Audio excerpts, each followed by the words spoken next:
नमस्कार आजोबा, माझं नाव तनुजा.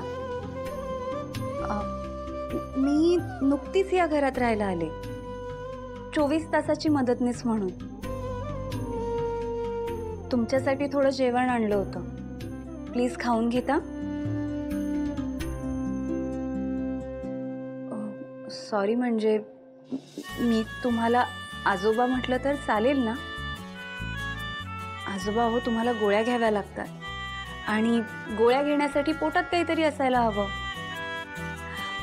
तुम्हाला माहितीये का, तुमच्या नातवाचं लग्न जवळ येतंय. मग त्यासाठी तुम्हाला बरं तर व्हायला हवं ना. त्यामुळे म्हणते, प्लीज थोडंसं खाऊन घ्या.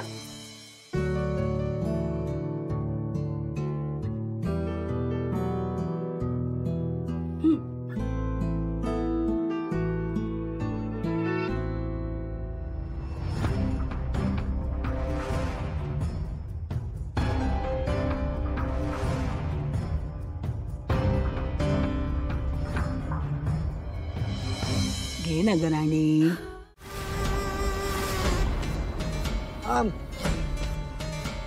आधी त्या सिद्धूला आणि त्याच्या त्या मॅडमला घरी येऊ दे. बस तिला जाब विचारल्याशिवाय मी काही स्वस्थ बसणार नाही.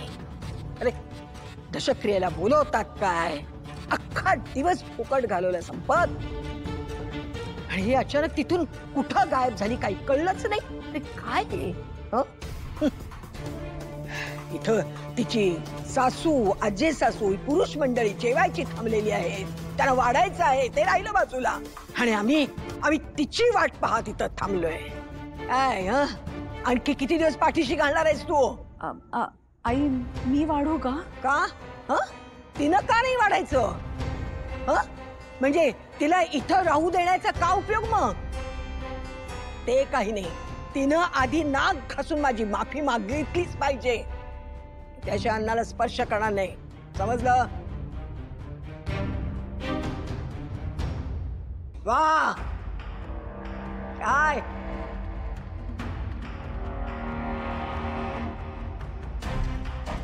वेळ झाली का तुमची घरी येण्याची?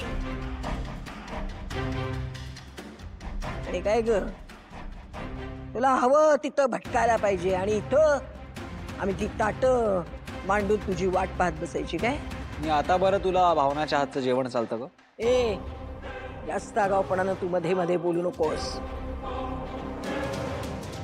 काय रे, या तुझ्या मॅडमला मालकिणीसारखं वावरायचं असेल या घरात, तर या घरातली कामं आणि जबाबदारी दोन्ही घ्यायलाच हवी, समजलं? मी ती तिची सगळी जबाबदारी पार पाडते.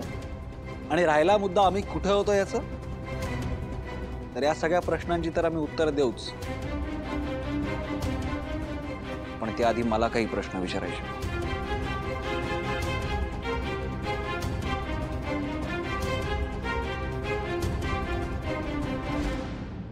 कसले प्रश्न? दादा, मला तुला काही नाही विचारायचं, मला पप्पांना प्रश्न विचारायचे.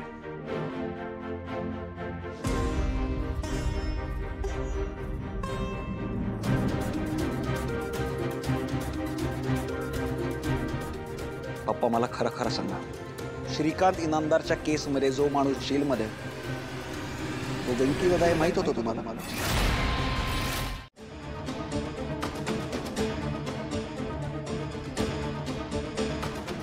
भावना, तू ठीक आहेस ना? हो, ठीक आहे. नको काळजी करूस, मी आलोच लगेच. सिद्धिराज, तुम्ही लवकर जा आणि ते कुठे गेलेत बघा आणि लवकर घरी आणा त्यांना. काय झालंय? शब्दांनी शब्द वाढत गेला आणि किती वाद मोठा झाला. तू नको टेन्शन घेऊस, मी आलोच, सगळं ठीक होईल. हो.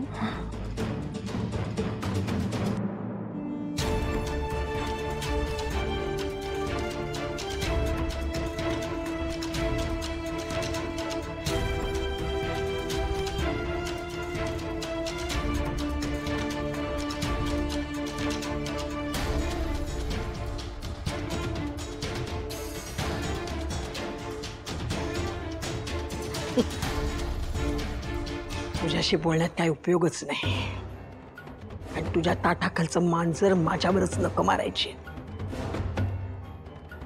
रेणुका, निदान आता तरी ही पोरगी माझ्या डोळ्यासमोर नकोय. संपत आला की मला ताबडतोब कळवा.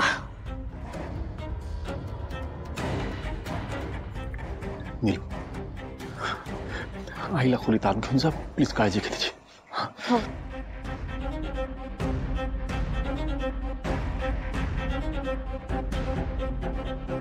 आई या तुम्ही, नका काळजी करू.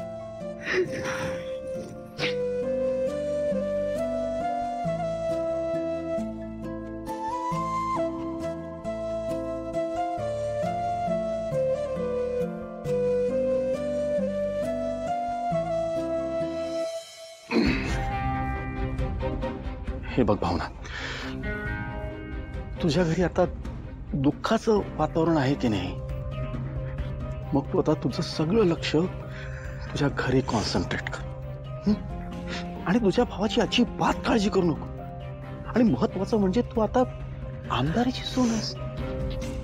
आता काहीही झालं तरी तुझा भाऊ जेलमध्ये खितपत पडणार नाहीये ना? मी आमदारांची सून आहे म्हणून नाही, तर माझ्या भावानी काहीही केलं नाहीये, तो निर्दोष आहे म्हणून तो जेलमध्ये नसला पाहिजे. मी खरंच सांगते, माझा वेंकी दादा 100% निर्दोष आहे. त्याला कुणीतरी फसवून जेलमध्ये टाकलंय. आणि ज्याने कोणी हे केलंय ना, त्याला मी जेलमध्ये टाकल्याशिवाय स्वस्थ बसणार नाही.